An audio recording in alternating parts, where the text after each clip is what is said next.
ஒரு பெரிய ஆழமான கிணத்துக்குள்ள 2 தவளை கூட்டங்கள் வாழ்ந்துக்கிட்டு இருந்தாங்க. அந்த 2 தவளை கூட்டத்துக்கும் எப்போ பார்த்தாலும் சண்டை வந்துக்கிட்டே இருக்கும். ஒரு தவளை கூட்டத்துக்கு இன்னொரு தவளை கூட்டத்தை பார்த்தா பிடிக்கவே பிடிக்காது. அவங்களுக்குள்ள எப்போதும் சண்டை வந்துக்கிட்டே இருந்ததால் ஒரு தவளை நினச்சிச்சு, நாம் இவங்களை அழிச்சிட்டு நாமளும் நம்மளோட சொந்தக்காரங்களும் மட்டும் இங்கே இருக்கணும், அதுக்கு ஒரு பிளான் பண்ணணும் அப்படின்னு நினச்சி ஒரு பெரிய பாம்பை அந்த கிணத்துக்குள்ளே கூட்டிகிட்டு வந்து விட்டுச்சு. அந்த கிணறுக்குள்ளே வந்த அந்த பாம்பு டெய்லியும் அந்த எதிராளிகள்ல இருந்த கூட்டத்திலிருந்து ஒரு தவளையாக சாப்பிட ஆரம்பிச்சிச்சு. டெய்லி ஒரு தவளை மேனிக்க அது சாப்பிட்டு சாப்பிட்டு சாப்பிட்டு சாப்பிட்டு கடைசியில் எல்லா தவளைங்களும் ஒரு நேரத்தில் சாப்பிட்டு முடிஞ்சிருச்சு. அந்த எதிராளி கூட்டத்தில் இருந்த அந்த தலைவன் மட்டும் கடைசியாக இருந்தான்.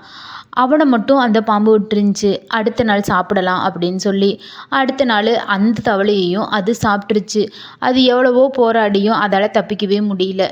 ஒரு வழியாக தவளை பிளான் பண்ண மாதிரியே எதிராளி கூட்டத்தில் இருந்த எல்லா தவளைங்களும் இறந்து போயிடுச்சு. கடைசியில் இந்த தவளையும் அதோட குட்டிங்களும் அதோட சொந்தக்காரங்களும் மட்டும்தான் உயிரோடு அங்கே இருந்தாங்க. அடுத்த நாள் காலையில் பாம்பு அந்த தவளைக்கிட்ட, எனக்கு இன்னைக்கு உணவு வேணும், எனக்கு பசி எடுக்குது அப்படின்னு கேட்டுச்சு. உணவா? நான் எப்படி தர முடியும்? எங்கள் எதிராளிகள்லாம் இறந்து போயிட்டாங்கல்ல, நான் எங்கள் எதிராளிகளை கொல்றதுக்காகத்தான் உன்னை கூட்டிகிட்டு வந்தேன். இப்போ உணவு கேட்ட நான் எங்கே போகிறது அப்படின்னு சொல்லி அந்த தலைவர் சொன்னார். அதுக்கு அந்த பாம்பு, உன் இனத்தில் தான் ஆளுக இருக்காங்கல்ல, யாராவது ஒருத்தரவாவது எனக்கு கொடு அப்படின்னு சொல்லி அதுக்கு பதில் சொல்லங்களாட்டியுமே அங்கே இருந்தவங்கள ஒருத்தவங்கள அது சாப்பிட ஆரம்பிச்சிருச்சு. கடைசியாக தவளைங்களோட தலைவரும் அதோட குட்டிகள் மட்டும்தான் உயிரோடு இருந்துச்சு. நாம் எப்படியாவது நம்ம குட்டியையும் நம்மளும் காப்பாற்றிக்கணும் அப்படின்னு சொல்லி நினச்சிட்டு நம்ம இங்கேருந்து எப்படியாவது தப்பிச்சு போகணும் அப்படின்னு சொல்லி பிளான் பண்ணிச்சு. அடுத்த நாள் காலையில் தவளையும் தவளையோட குட்டியும் பாம்போட உடம்பு மேலே ஏறிக்கிட்டு, எங்களை மேலே கொண்டு போய் விட்டுரு, நாங்கள் போய் பக்கத்து கிணத்துல இருந்து ஆட்களை கூட்டிகிட்டு வர்றோம், உனக்கு உணவாயிரும் அப்படின்னு சொல்லி சொன்னாங்க. பாம்பும் தவளையோட வார்த்தையை கேட்டு அங்கே கூட்டிகிட்டு போகிறேன் அப்படின்னு சொல்லி அப்படியே அவங்கள மேலே உட்கார வச்சுக்கிட்டு மேலே போச்சு. அப்போ அங்கே மரத்தில் இருந்த கிளைங்கள் மேலே அவங்க தொங்கி பக்கத்தில் இருந்த கிணத்துக்கு ஓடி போய் தப்பிச்சிட்டாங்க. தன்னோட ஆத்திரத்தால் அறிவில்லாமல் இப்படி ஒரு தப்பான முடிவை நாம் எடுத்து இந்த பாம்பை போய் நம்மளோட இருப்பிடத்தில் விட்டுட்டோமே அப்படின்னு நினச்சி கவலை ரொம்பவும் கவலைப்பட்டுச்சு. பாம்பு பழைய கிணத்துல உட்காந்துக்கிட்டு, இந்த தவளை நம்மளுக்கு நிறைய தவளைங்களை உணவாக கொண்டு வரும், நம்ம நல்லா உக்காந்துக்கிட்டே நிம்மதியாக சாப்பிடலாம் அப்படின்னு நினச்சி கனவு கண்டுட்டு இருந்துச்சு.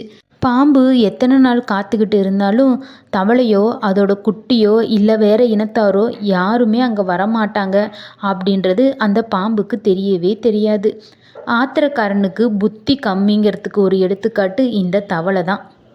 ஒரு ஊரில் ஒரு நாய் ஒன்று வாழ்ந்துட்டு இருந்துச்சு. அது வாழ்ந்துக்கிட்டு இருந்த அந்த ஊரில் பயங்கரமான உணவு தட்டுப்பாடு, ரொம்ப பஞ்சத்தில் மக்கள் எல்லாம் கஷ்டப்பட்டாங்க. அதனால் உணவு எங்கேயுமே கிடைக்கல. மனுஷங்களுக்கே உணவு கிடைக்காதப்ப விலங்குகளுக்கு எங்கேருந்து கிடைக்கும்? அது ஒரு பிளான் பண்ணி பக்கத்து ஊருக்கு நைட்டோட நைட்டாக போயிடுச்சு. அது அங்கே போய் இருந்தப்போ அந்த ஊர் ரொம்ப செழிப்பாகவும் வசதியாகவும் இருந்தாங்க. அங்கே இருந்த மக்கள் எல்லாம் அங்கே ஒரு வீட்டில் இருந்த மனுஷன் இதுக்கு சாப்பாடு கொடுத்தாங்க. அதை சாப்பிட்டுட்டு அது நல்ல சந்தோஷமாக வாழ்ந்துட்டு இருந்துச்சு. டெய்லி அவங்க அந்த உணவு வச்சுருவாங்க. அவங்க அதை நல்லா சாப்பிட்டுக்கிட்டு சந்தோஷமாக வாழ்ந்துட்டு இருந்துச்சு. சரி, சாப்பிட்டுட்டு ஒரே இடத்துலையே இருக்கிறமே, வெளியில் போய் பார்க்கலான்ட்டு கொஞ்சம் தூரம் நடந்து போச்சு. அந்த நாய்க்கு எதிரில் வந்த நாய் கூட்டம் பயங்கரமாக அதை சண்டை போட ஆரம்பிச்சிருச்சு. அதுக்கு ரொம்ப பயமாயிடுச்சு. அதை பயங்கரமாக கடிச்சு வச்சுட்டாங்க. அதனால் பயந்து போன அந்த நாய், என்னடா இது நம்மளுக்கு வந்த சோதனை அப்படின்னு நினச்சிட்டு அந்த இடத்த விட்டு போகலான்னு ஒரு முடிவும் பண்ணிச்சு. ஆனால் உணவு வேறு பக்கம் கிடைக்கலையே, என்ன பண்ணலான்னு யோசிச்சு. இருந்தாலும் இல்லை, இது நம்மளால் முடியாது, இந்த நாய்கள் எல்லாம் நம்ம கூட சண்டை போட்டுட்டு இருக்கிறப்ப நம்மளால் இங்கே நிம்மதியாக வாழ முடியாது, என்னன்னாலும் நம்ம ஊருக்கு போனது தான் அது நம்மளுக்கு மரியாதை அப்படின்னு நினச்சிட்டு அது அவங்க ஊருக்கு போகிறதுக்கு பிளான் பண்ணவும் ஆரம்பிச்சிச்சு. முன்னாடி போலவே அன்னைக்கு நாள் நைட்டு அது யாருக்கும் தெரியாமல் பொறுமையாக நடந்து அந்த ஊருக்கு போயிடுச்சு. அது போன நேரம் அங்கே இருந்த மற்ற ஃப்ரெண்டுங்க எல்லாம் ஒன்று சேர்ந்து, வா நண்பா, நீ மற்ற ஊரில் போயிட்டு வந்தியே, எப்படி இருக்கு அந்த ஊருங்களெல்லாம் அப்படின்னு கேட்டுச்சு. அந்த ஊருங்களெல்லாம் நல்லா தான் இருக்குது அப்படின்னு அது பதில் சொன்னிச்சு. நீ எப்படி இருக்கிற அப்படின்னு எல்லாம் கேட்டாங்க. நான் ஒரு பெரிய பாடத்தை கற்றுக்கிட்டு அங்கேருந்து இங்கே வந்திருக்கேன் அப்படின்னு அந்த நாய் சொன்னிச்சு. என்ன பாடம் அப்படின்னு கேட்டுச்சு. நாம் எவ்வளோ நான் கஷ்டப்பட்டாலும் நம்ம ஊரில் இருந்து கஷ்டப்படுறது தான் அது நம்மளுக்கு நல்லது. ஆமாம் ஆமாம், நீ சொல்கிறது என்னமோ உண்மைதான் அப்படின்னு மற்ற நாய்ங்கள் எல்லாம் சொல்லிட்டு அங்கேருந்து கிளம்பிட்டாங்க. அப்போ அந்த நாய் நினச்சிச்சு, என்ன ஆனாலும் சொந்த ஊரில் இருக்கிறது தான் சுதந்திரம் அப்படின்னு.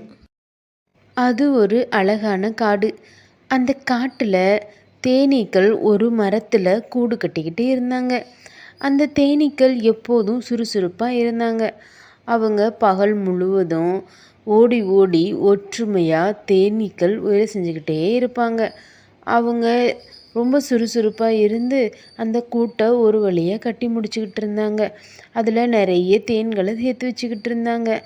அந்த தேனீக்கள் இருந்த மரத்துக்கு கீழேயே ஒரு பாம்பும் வாழ்ந்துக்கிட்டு இருந்துச்சு. அந்த பாம்புக்கு இந்த தேனீக்கள் பகல் முழுவதும் ஓடிக்கிட்டு ஆடிக்கிட்டு இருக்கிறத பார்த்து ரொம்ப எரிச்சலாக இருந்தது. அவங்க பயங்கரமாக சத்தம் போடுறாங்கன்னு அந்த பாம்பு நினச்சிச்சு.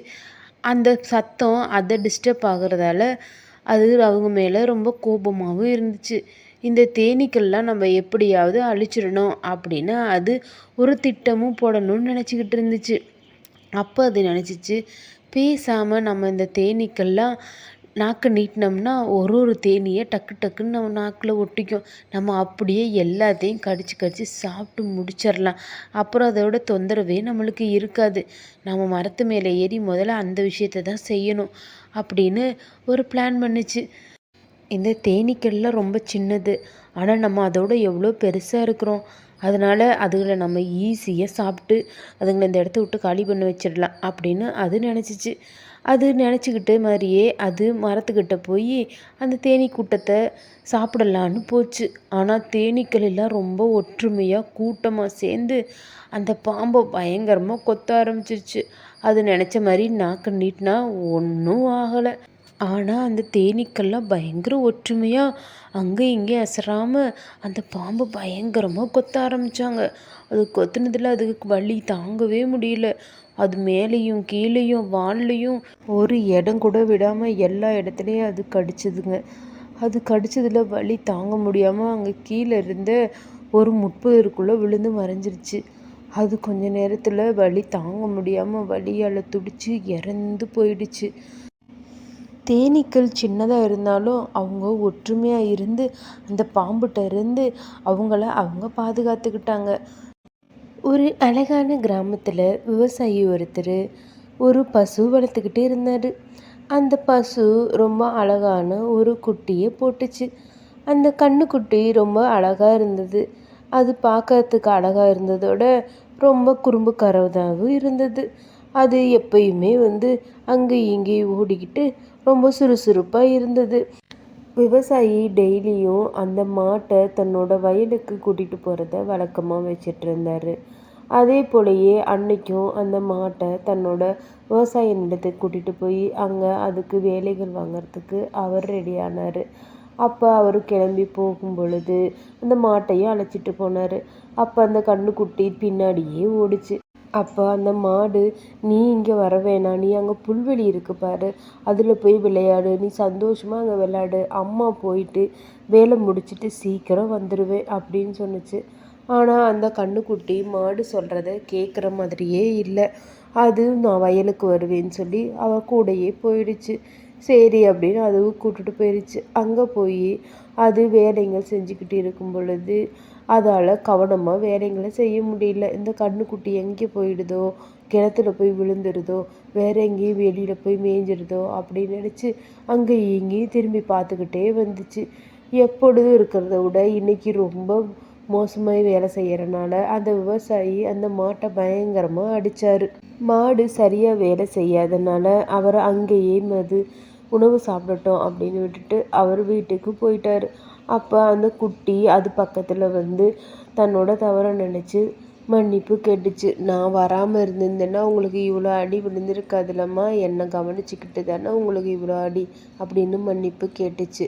சொல் பேச்சை கேட்காம நடந்தால் சில நேரங்களில் விபரீதங்கள் பெருசாக தான் இருக்கும். மஞ்சனம் ஒரு அழகான காடு. அந்த காட்டில் சிங்கமும் நரியும் சேர்ந்து வாழ்ந்துட்டு இருந்தாங்க. அங்கே இருந்த சிங்கமும் நரியும் சேர்ந்து ஒரு ஒப்பந்தம் செஞ்சுக்கிட்டாங்க.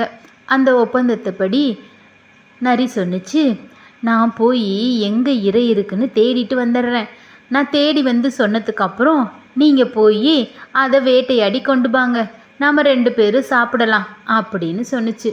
அதுக்கு சிங்கராஜா, ஓகே, நீ சொல்கிறது நல்ல யோசனையாக தான் இருக்குது, நீ சொல்கிற மாதிரியே பண்ணலாம், நான் இதுக்கு ஒத்துக்கிறேன், நீ எங்கிட்டு அப்படின்னு தேடி கொடு, நான் அந்த இரையை போய் அடித்து எடுத்துகிட்டு வர்றேன், நீ தான் தந்திரமானவனாச்சே அப்படின்னு சொல்லி சிங்கராஜாவும் சொன்னார். ஓகே அப்படின்னு 2 பேரும் நினச்சிட்டு சிங்கராஜா சொன்னார், நீ போ, இன்றைக்கே நம்ம இந்த விஷயத்த ஆரம்பிச்சிடலாம், போய் எங்கே இருக்குன்னு தேடி சொல்லு, அந்த இறையை நான் அடித்து தர்றேன், நம்ம சாப்பிடலாம் அப்படின்னு சொன்னுச்சு. அவங்க 2 பேரும் சொன்ன மாதிரியே நரி போய் ஒரு இடத்துல ஒளிஞ்சிக்கிச்சு. அங்கே தண்ணி குடிக்கிறதுக்காக ஒரு ஆட்டு மந்தை வந்தது. அது ஃபுல்லாக அந்த இடத்துல தண்ணி குடிச்சிட்டு நின்றுக்கிட்டு இருந்தாங்க. ஆஹா, இதுதான் நமக்கு சமயம், நம்ம போய் அரசர்கிட்ட சொல்லுவோம், அவர் அடித்து கொடுக்கட்டும், நம்ம நல்லா சாப்பிடலாம் அப்படின்னு நரி நினச்சிட்டு அங்கேருந்து பொறுமையாக சத்தமே கேட்காம மெதுவாக நகர்ந்து அங்கேருந்து சிங்கராஜாட்ட போய் சொன்னுச்சு. சிங்கராஜா அதை பார்த்துட்டு, ஆஹா, இதுதான் நம்மளுக்கு சமயம், நம்ம அடிச்சிடலாம் அப்படின்னு வேகமாக அந்த ஆட்டை சிங்கராஜா ஓங்கி பயங்கர பலத்தோட அடித்தார். அவர் அடித்ததில் அவரோட உருமல் சத்தத்தையும் 2ஐயும் கேட்டுட்டு அதுங்க அங்கேருந்து ஓட ஆரம்பிச்சிச்சுங்க. எங்களை காப்பாற்றுங்க காப்பாற்றுங்க அப்படின்னு சிங்கராஜா அவரோட பலத்தால் வேகமாக மறுபடியும் அதை தாக்கி அதை கடித்து இழுத்துட்டு அங்கேருந்து தன்னோட இருப்பிடத்துக்கு போயிட்டாரு. அது அங்கே போய் அந்த கறிகளை எல்லாத்தையும் தனித்தனியாக பிரித்து அந்த நரிக்கு கொஞ்சமும் சிங்கராஜாவுக்கு கொஞ்சமும் வச்சு அவங்க 2 பேரும் நல்ல திருப்தியாக அதை சாப்பிட்டாங்க. இது மாதிரியே ரொம்ப காலங்கள் ஓடிக்கிட்டு இருந்துச்சு. இதை கவனிச்சிக்கிட்டு இருந்த இந்த நரிக்கு ஒரு நாள் கோபமாக வந்துச்சு.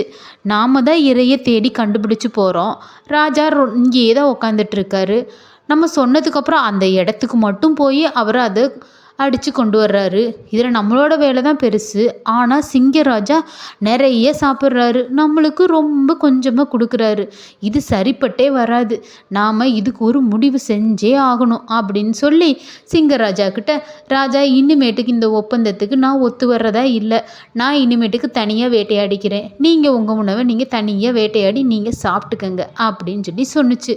அதுக்கு சிங்கராஜா, எனக்கு இதனால் ஒன்றும் பிரச்சனை கிடையாது, நீ யோசித்துக்க அப்படின்னு சொல்லி சொன்னார். சொல்லிட்டு 2 பேரும் பிரிஞ்சு போயிட்டாங்க. அப்படியே அந்த நரி அங்கேருந்து போய்கிட்டு இருக்க வழியில் ஒரு ஆட்டு மந்தையை பார்த்தாரு.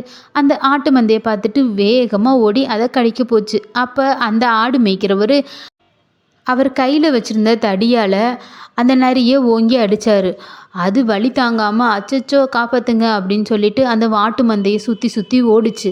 ஆனால் ஓடியும் அது தப்பிச்சு போகாமல் மறுபடியும் அந்த ஆடை கடிக்கிறதுக்கே போச்சு. அவர் பயங்கரமாக அடின்னு அடித்து அந்த இடத்துலையே அந்த நரியை விட்டுட்டு போயிட்டார். அது பாதி உயிரும் பாதி வலியுமா அந்த இடத்துல படுத்துக்கிட்டு, அச்சச்சோ நம்ம செஞ்சது எவ்வளோ பெரிய முட்டாள்தனம், நம்ம சிங்கராஜா கூட இருந்திருந்தோம்னா நம்ம நேரத்துக்கு நல்ல நிம்மதியான சாப்பாடு சாப்பிட்டு திருப்தியாக சந்தோஷமாக வாழ்ந்துருந்துருக்கலாம்.